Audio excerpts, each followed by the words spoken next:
This is the Tamilnadia uligiosa. Uligiosa.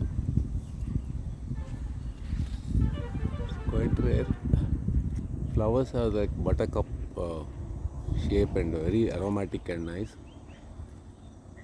Fruits also are edible, it seems. Leaves look like this.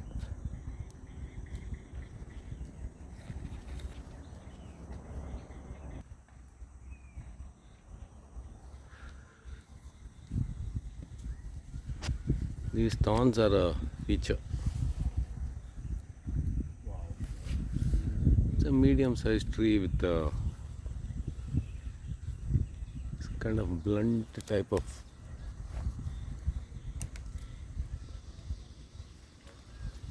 What is this? Some insect is there on it.